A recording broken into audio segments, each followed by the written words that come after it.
If only they knew. The hub for young business minds. Yes, people, it's Ted Lawlor, and welcome back to another episode of the If Only They Knew podcast.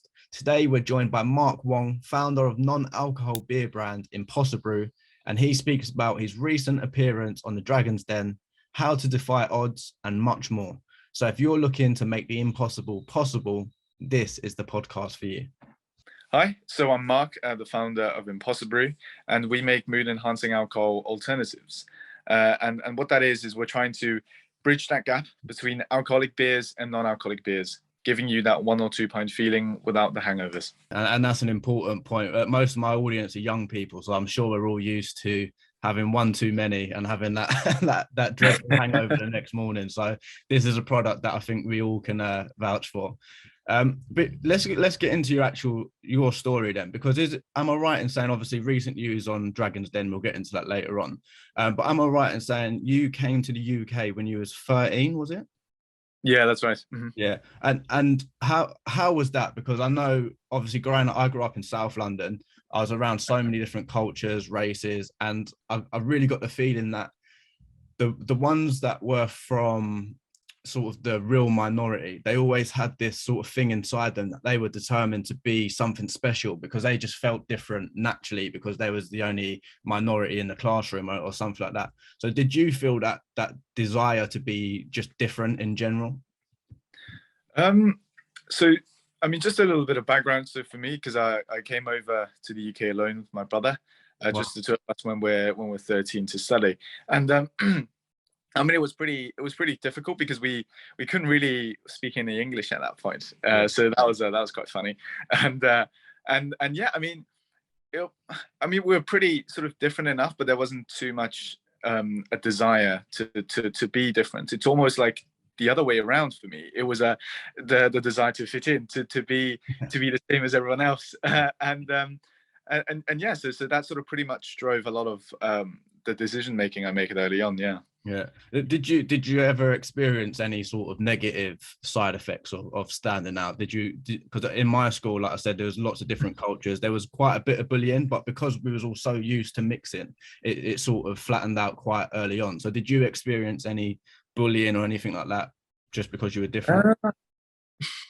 I wouldn't say so. I mean, it sure needed a little bit of getting used to. The culture is very different. So yeah. Like the sort of British banter and stuff like that. So that needed a bit of getting used to. But once I got used to it, I think it's great. It's like everyone takes things quite lightly, with a bit of sarcasm, with a bit of jokes, and yeah, I mean, it was pretty fun. Yeah. Yeah.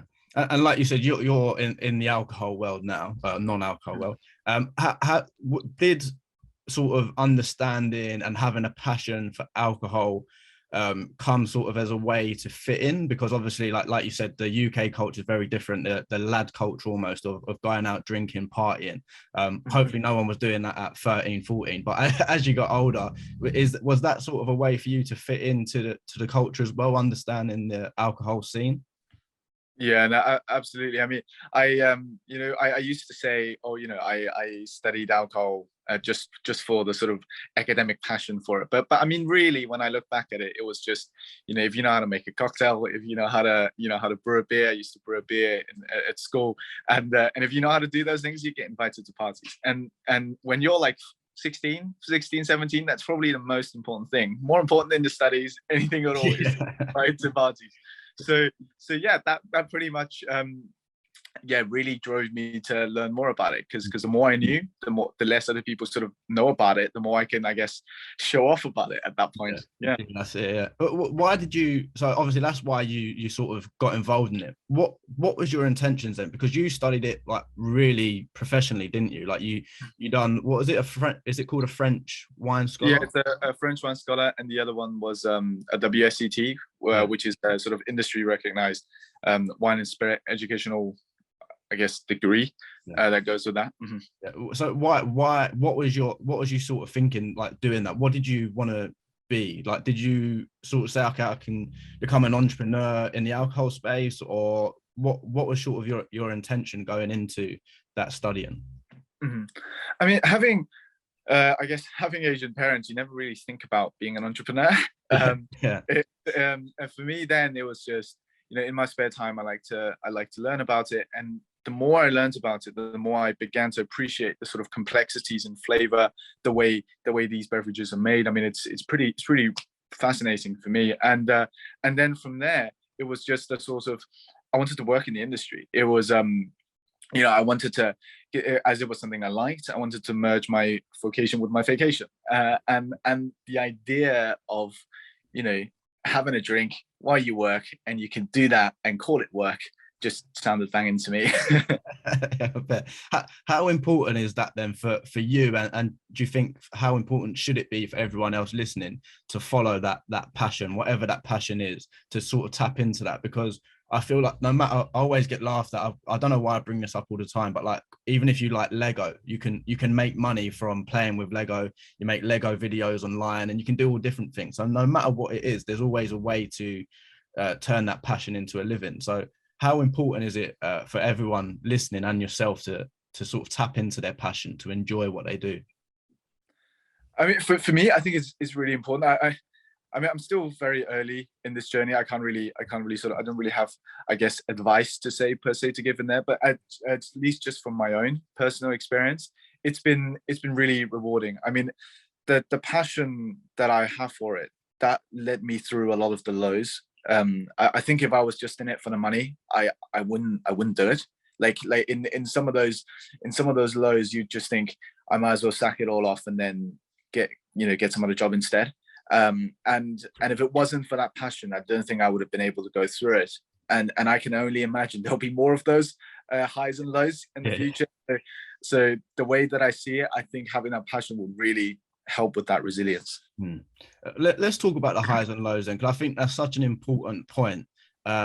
I've been in like the business world for like a while, but like never actually had a business. I was one of those sort of young entrepreneurs that didn't really do much. I just had the media group and the podcast, and I thought that was the business world.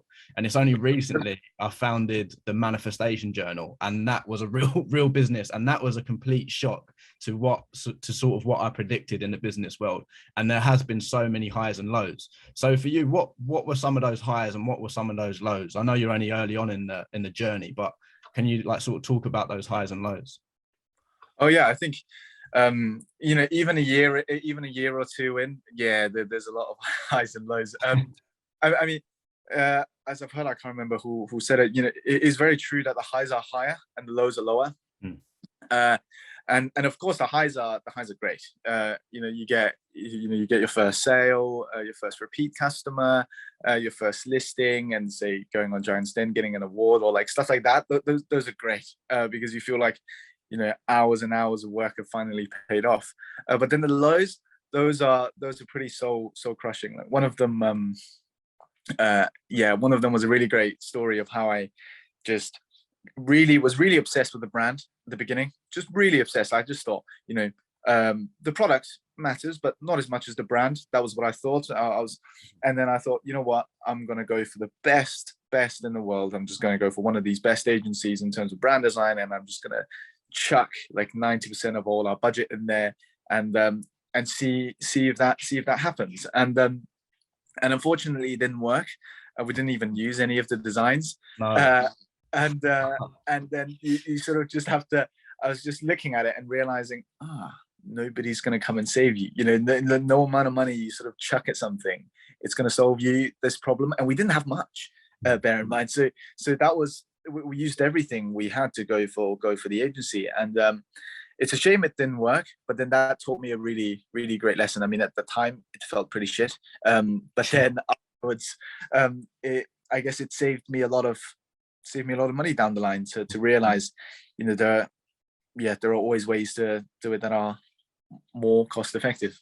Yeah. So do you on that point, do you have like a what will be mindset? Like obviously, like you said, no matter what you did in that situation, it just weren't playing out. So do you think certain things are just meant to be, and if it's meant to be, then it will find its way somehow? I think so. I think I guess that's how I make sense of my mistakes. Other than to not make them again. The other one is to see that maybe that is supposed to happen. You know, maybe that is supposed to be some of a like an experience that really burns into your mind, like a lesson that stays there, you know, rather than like say a motivational quote that just comes in and goes out the other end. This is an experience that really stuck with me, and I thought that was worth any money. And I guess it's tuition fees. Yeah, that's it. Yeah, that's exactly it. So let's get into the actual product then. So how did you come up with the idea? So you said you was into alcohol, you were studying alcohol professionally, and you was enjoying alcohol most importantly. And is that your over enjoyment of alcohol? Is that how you come into this? Because you got hit with like a medical issue, didn't you, through the alcohol? Yeah. So I think when I was about 22, you know, after going about my day to day, you know, and I realized my skin started looking very yellow. I wasn't feeling good at all. And once I did my bloods, my liver wasn't working very well. So then during that time, I went to the doctors, and they all said, you know, I basically can't do what I'm doing right now. I can't continue drinking and whatnot. And that's pretty devastating. You know, that was the thing I loved, and I was sort of stripped away from it. You know, the dream was, I guess, shattered. So from there, I started trying some non-alcoholic stuff. Before, I would never touch it. I never saw the point, and they weren't known to taste good anyway. So I tasted some. They weren't great, but that wasn't enough to get me sort of going. And I started tasting ones that are better and better, which is great. I think a lot of non-alcoholic products are getting a lot better taste-wise. But no matter how sort of close they tasted, there's still something missing. And I miss that relaxing sensation, you know, that feeling when you're having a chat with a friend, you know, when conversations just really flow. You're not at that 4 or 5 pint level where you're starting to feel a bit beery, but it's just that really nice sort of 1 or 2 pint feeling. Yeah, that mellow feeling. Yeah, and that was what I thought was missing, and I really wanted that. So I started I guess making them for myself. I was at university at the time, so I worked with a university professor in the field. It just so happens that he's quite top in this field. And we just started sort of working together and getting sort of trial formulas out and just keep testing different things. And did you start pretty like, I guess, like in the kitchen, I guess, in like your kitchen? Is that how it started, or did you get factories, or how did it sort of go from idea to creation? Was it a small sort of project at first? Oh yeah, it was at the beginning. I'd be making that, so it's what we now call our social blend, which is our blend of sort of relaxing ingredients. But I used to be sort of tinkering around with that prototype and adding it into like soda water, adding it into like say different things, or trying to brew or distill it and trying to put it in different beverages, so that when I go to say a gathering or something, you know, I can just have that instead. And as that iterated, started brewing in my university dorm room. Wow. And it was really just for me. I didn't really tell other people about it. It was just something I wanted to have. And then once I gave it to a friend. He really enjoyed it, and he didn't even know I wasn't really drinking. So that sort of clocked in my head that maybe other than me, some other people would enjoy it. Yeah. So then it's just sort of snowballed from there. Gave it to more people to try it, and yeah, things are where we are today. Wow, so you didn't actually really start it thinking, right, this is the perfect business product, this is the perfect business model. You just created a product that you wanted, other people liked it, so you just, like you said, it snowballed from there, that's really interesting. I don't know, like, what did you feel during that whole process? Did you feel like, wow, I've sort of tapped into my passion and it's paid off? Or yeah, what was your sort of feelings and emotions during that time? Because it must have been really exciting. Yeah, I never sort of did anything with business, like sort of formally per se. You know, I didn't study a business degree or even learn about business of any of the sort. I guess at the very beginning, and yeah, it was just a sort of passion of mine. Like when I'm tinkering with it, it's just what I'm spending my spare time on, and I really enjoyed it. Time flies by. You know, it's like, I guess, yeah, if you're say like playing video games, you know, time flies by. You know, it's the same sort of thing for me back then. So I just kept doing that until I found something I liked, and it was great. And I'm feeling really, you know, grateful and lucky that, you know, something that I really enjoyed got to become something that can actually sustain me. Yeah, that's it. And you did get quite a lot of criticism. Am I right in saying that? Like especially on the Dragon's Den, but were you getting criticized before that, like when you started creating it? Were people saying anything negative to you, or was it pretty plain sailing up until this point? Oh, I mean, compared to the comments in Giant Zen, I mean, Giant Zen was a lot lighter than a lot of the past comments before. I mean, I guess they didn't really have any qualms with the product on Giant's Den, and before, I mean, that's actually where the name came from. Yeah. The first thing I did was I reached out after we had a bit of traction. I reached out to a lot of industry professionals to ask, what do you think? Do you think this works? Like, do you want to try some? Like, what do you think? And while some people have been really helpful and they've been with us still today, sort of helping us in every corner, but there were ones just told me, that it doesn't work. Coca-Cola, Heineken, why wouldn't they do it? Stuff like that. And the best one I remember was, she put it in a really polite way. She says, I believe what you're looking for is very difficult, if not impossible, to achieve. Wow. And that was when we were still thinking of a name, and I just thought, that would be a pretty great name, Impossible. Yeah. So did you not care then, like when people were criticizing you? Because I'm sort of guessing that because it was just your passion, you sort of had that weird element of not caring to that extent, because most people, when they start a business to be a business, any criticism really makes them panic. But if you're enjoying the whole process, would that make you more sort of resilient to feedback and sort of not caring because you're enjoying it? Or how was it for you? I think it's true. I mean, my passion for it definitely helped with handling criticism, but it wasn't smooth sailing all the way. At least, I mean, at the very beginning, every small bit of feedback, even slightly negative, was really to heart. You feel like your baby's, someone slapping on your baby or something. And then after that, I began to realize maybe they're just not the right person for it. And it reminds me of those days where, back in the days of, say, early internet, or say when the TV came out, or the radio, every time, it's not to say that this is an invention of this magnitude, but every time that there was something new, I think a lot of people have a sort of knee-jerk reaction of no.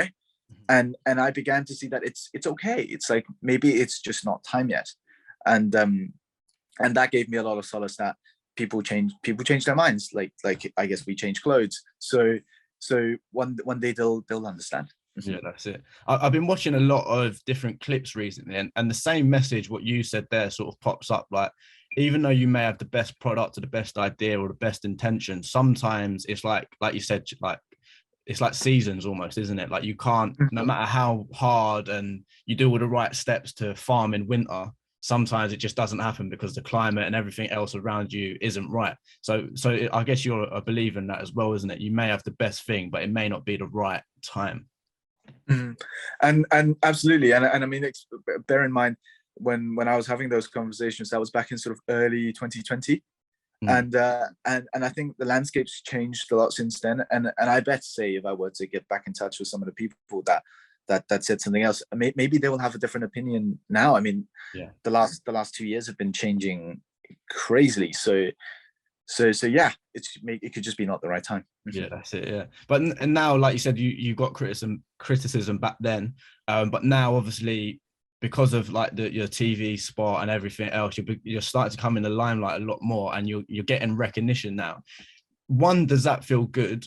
But two, is there sort of like a bittersweet feeling of almost like, where was you back then? Because I had so many different young entrepreneurs on, and you see the recognition they get once they've got something to offer. And I can imagine that to be sort of quite a frustrating feeling, like, well, why was you not here back then? Or what's your thoughts on people showing you love now, but not back then?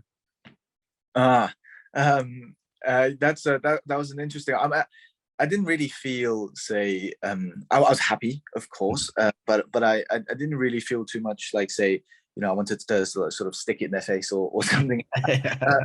But then I did find that people have been like generally nicer after the TV spot, and it's difficult because it's hard to tell who is a sort of who was going to be there if you didn't have it all. If if you didn't have it. And it made me, especially after the spot, it made me want to reach back to some of my friends before that were there supporting me, even before all this happened.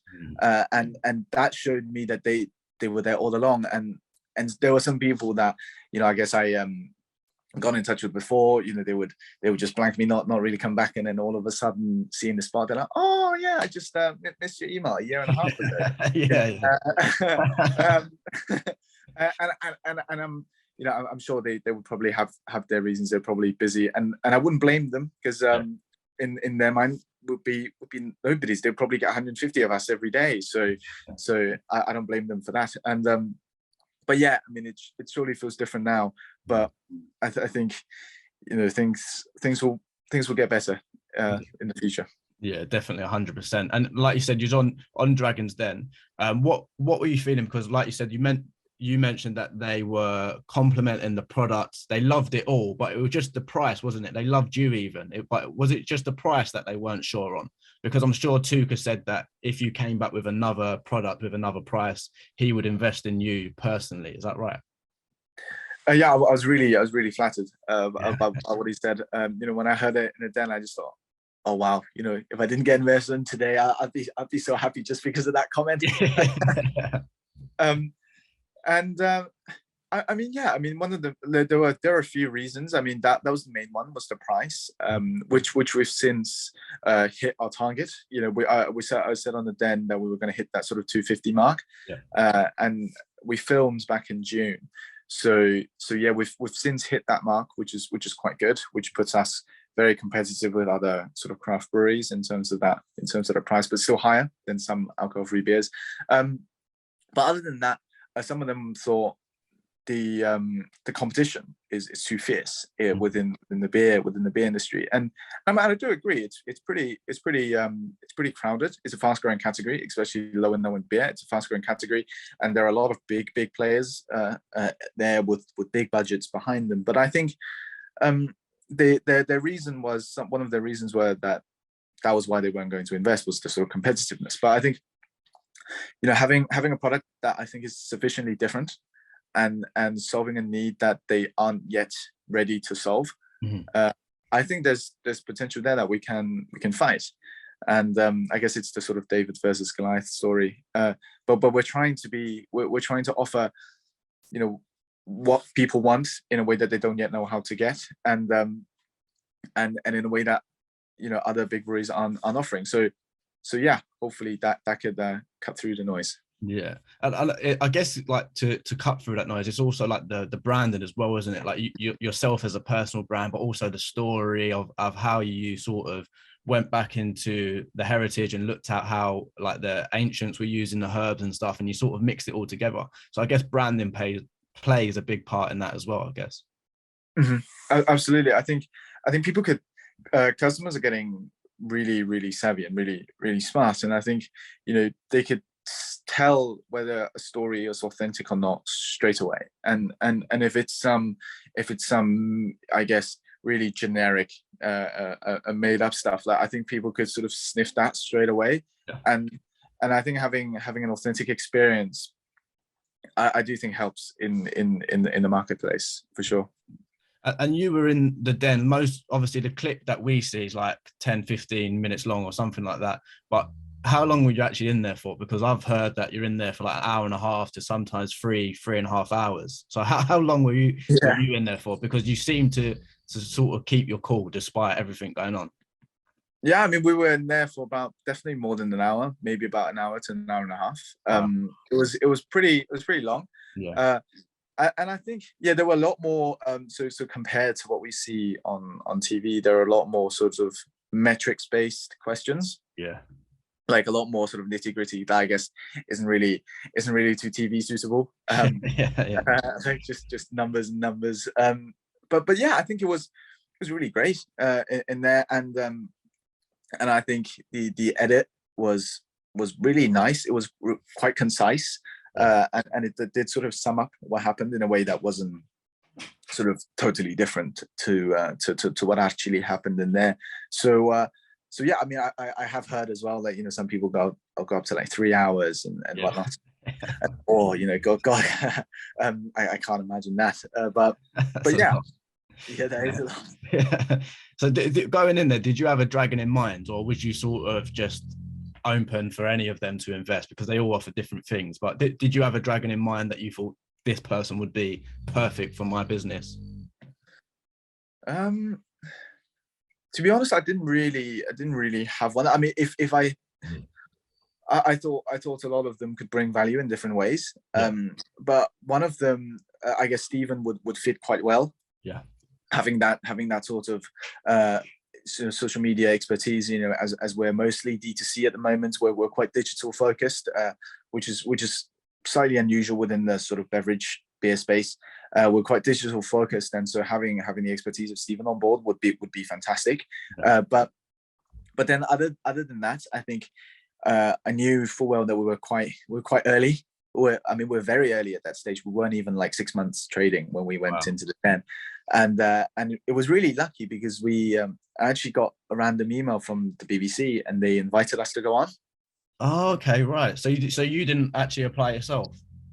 No, Wow. so because I knew we weren't ready. We were. I mean, yeah, 6 months. I guess I didn't have the I guess the audacity to apply at 6 months, and I just knew we had to sort of get our stuff in order first. Yeah. It was always something I wanted to do, but not this year. It wasn't for this year. But then when they reached out, and I just thought, wow, I guess this is once in a lifetime opportunity. I can't really turn that down. So just sort of went for it, even though it's less than 6 months. Yeah.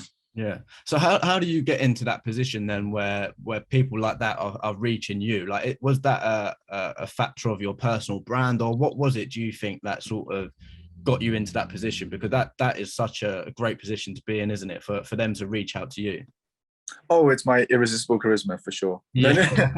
Yeah. I think it was just luck, to be honest. I genuinely think it was just, I guess it's one of those things where I guess it's a stroke of luck, where one of the editors or producers, saw a post of ours, or maybe perhaps for an ad, or saw an article, and then reached out. I mean, yeah, it was really lucky, and I'm really thankful for that. Yeah, I bet. Yeah, that is such a good position to be in, isn't it? Do you think that you'll be the one that got away from the Dragons? Because I've been watching somebody get their old clips back, and they do the follow up, and you can see the Dragons that missed out on the investment. They're always just like, they're just purely gutted because they missed out on it. They didn't see the thing at the time. So do you think you'll be the one that got away and goes on to achieve great things? Well, I certainly hope so. Yeah. I certainly hope so. Yeah. But then, yeah. I mean, I guess those stories, like say Brewdog, for example, they didn't even get through to screening. And so yeah, certainly hope that's the case. Yeah, that's it. Yeah. Well, how about you on a personal level then? What is next for you? Because am I right in saying you're actually doing crowdfunding at the moment? I saw that on your website. You can invest in the company. Mm-hmm. That's right. We're actually opening our crowdfunding campaign in about the next 30 to 40 days. Wow. We'll be opening the campaign, and I mean, the responses have been overwhelming, which I'm really humbled about. I mean, even though we didn't get investment on the den, a lot of people sort of, I guess, went against the Dragons and came on board, and I'm really thankful for that. And that's really our next step, is to have that growth, that sort of injection of capital and expertise, and to really take these beers to the next level. Yeah. Last few things then. After the show, am I right in saying you did like outstanding numbers within like 2 hours of the screening? Is that right? I mean, it was pretty crazy. I mean, we did on the night. I mean, I can never forget that night on our dashboard. I just sort of opened the live view, and my colleague's computer just crashed with all the energy on. It just crashed, and wow, I couldn't believe my eyes. And we almost did our, well, actually we did our entire last year's revenue in that weekend alone. And wow, that that was crazy. I mean, we had 4 times, so we prepared 4 times the amount of stock that we usually have. And for anyone listening who didn't manage to get your beers in time, we're so sorry. We managed to 4 times our production before, and we thought, oh, you know, that might be enough. And no, within 15 minutes, it was pretty much gone. And now pretty much everyone's waiting for about 3 to 4 weeks as we brew, and we don't want to rush it. I mean, we have the option to rush it to like 1 or 2 weeks, but that's not what we're about. We make sure we lager our beers properly, and we really condition them and mature them to make sure that when they get there, it's at their best optimal level. So now it's a 3 to 4 weeks wait, and I'm surprised that people actually would get it at the 3 to 4 weeks wait. And you know, I'm really thankful for that. Well, that just shows, isn't it, how powerful the product, the brand, and yourself, how it's all come together, and how powerful that is if people are willing to wait quite a while for their drinks. That just shows. So has that changed your whole sort of perspective on this project, on this business, and how excited has that got you revved up for what's to come? Because if you can do that in such a short space of time, then the world's yours. Well, actually, I did have that feeling for about maybe a few hours on the night.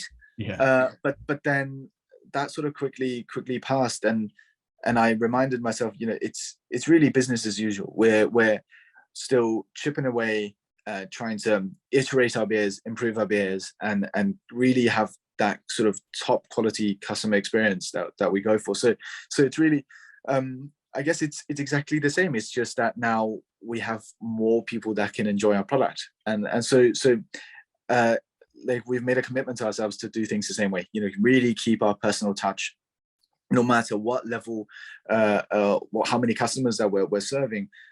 We'll stay on where we are today, keep that sort of personal authenticity, and really just, I guess, go about business as usual, just now with more, I guess, more leverage and more a larger playing field. I'm actually excited for you, so I can only imagine how you're feeling. I'm sitting here thinking, oh damn, I wish I was in his shoes, man. But talking about one thing you said, last few questions, talking about what you said before about like making the impossible possible. Do you think there's anything in life, like specifically for the young people listening that may be interested or involved in business, do you think there's like opportunity to sort of get past any impossibility? Like, do you think anything's possible if you put your mind to it, or what's your take on that? Yeah, I would say from what I've experienced so far, when people tell you that something is impossible, like when other people have told us, you know, I think that's a sign that you're onto the right thing. I mean, within reason, of course. But then that's a sign that you may be doing something special. And when everyone says, oh, you know, that's a fantastic idea, and if everybody agrees with it, you might just be a little bit too late, as it's already common knowledge. And so I think if somebody has the passion, if I were to go back in time to where I was 2-3 years ago, I would still do it all over again. And I think even though there are any limitations, I think it's worth it, because take a shot, because what's the worst that can happen, right? Like it could fail, and say tomorrow the entire business could go down and it all fails. And for me, I would still think it's worth it, because the lessons you learn in this period, it was greater than anything I've learned in my God knows how many years in school. It was more than all of that combined, and I think even in just that short period, it's all worth it. So, and actually enough, that's one of our core tenets of what we're trying to do, is we're trying to champion those who have achieved the impossible. And we did our first sort of MMA fighter sponsorship deal, where we are a really good friend of mine. He's debuting as a MMA fighter, and he came from a really special background, and it was a background where, you know, he wasn't able to sort of focus on his studies. That wasn't where his strength was at. And coming from a sort of, I guess, a Gurkha family, he didn't really, there weren't any fighters in MMA that was off that background, and he really fought hard to get there, and he debuted as a professional fighter. So we're really proud to support that, and anybody that has has a vision to overcome their impossible. Well, I love that. Yeah, that's such a great way, isn't it, to actually use the brand to champion people that are doing amazing things. I really like that idea. I never even thought of something like that. Yeah, that's really cool. Obviously, you touched on it there about sort of going back into the past. You wouldn't change anything, but this show's called "If Only They Knew." So, is there one thing that you wish you knew when you was a little bit younger? Yeah, I mean, there's a lot. There's a lot I wish I knew. But the main one, I think, is like be frugal. That's the main one for me. It was that you can actually do a lot of things almost for free. Yeah. And you don't need a lot of money to sort of get started. I mean, even for us at the beginning, someone sort of taught me this idea that, you know, if you have an MVP, you have to sort of make a first production round and test it out. But you actually didn't have to, because all we did was set up a website, have all the sort of proposition there, and have the buy button there. And we can just say every time somebody clicked the buy button, we'd be able to tell them, you know, hey, this is not yet available, blah, blah, blah. But we'd actually have the data and the traction to prove and to test whether this is actually an idea worth pursuing. And that can be done in an afternoon on like I guess like a Shopify free trial. So like you actually don't need, I guess, the money to validate ideas. And if I had this insight, I wouldn't have wasted all that money on that design agency or many more other things that I wasted money on. And that those were, I guess, if I didn't have to pay that tuition fee and still have learned that lesson, that would have been great. Yeah, that's it. And a lot of people do use that as an excuse, isn't it? Like people that come onto my podcast always said like, oh, if I had the money, then I could do this. If I had the money, I could do that. And it's okay. How much would you need then? Put it in a specific amount. You can't have £1 million. So how much would you need? And they've start realizing that they're using the money as an excuse or a block to not get started, isn't it? But last question. What do you want your legacy to be? Because I like the fact that you're championing sort of people that have defied the odds and beat the impossible. But what do you want your personal legacy to be? I want to be, I guess, that's a really good question. I think with drinking, like say alcohol, for example, it's been in our culture for millennia. You know, it's always been there, and it's one of the things that's been sort of core to the human experience. And with our beers and with the goal that we have to be the world's leading alcohol alternative, I want to be known in that way, that we've changed alcohol forever. You know, I want to I guess leave the legacy that IMPOSSIBREW has changed the way we drink and has changed, I guess, how the world consumes alcohol. And if we can even inch towards that goal, and if we can even have any sort of impact in say somebody's about to have alcohol, and in that case, you know what, there's a sort of like for like alternative that I could just go for, that's healthier, better for me, and that I guess it's just good for me, better for me in general. And if that person made that swap, even just one or two people made that swap, that's a massive plus for me. So I think it is that goal of changing the way the world drinks. Yeah, which is powerful in itself. That is such a big goal. But it seems like you're en route to sort of achieve that. So I wish you the best of luck with that. Thank you so much for coming on. It's been a pleasure.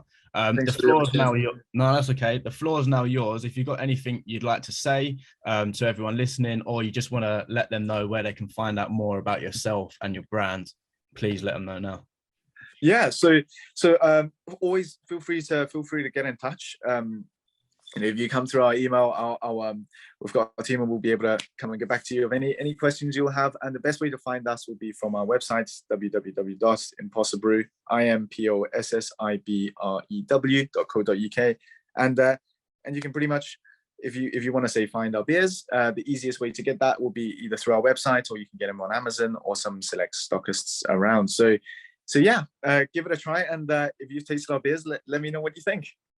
Perfect. I'll leave all the links as well in the description box, whether that's on YouTube or all the audio platforms. So they'll all be in the box below.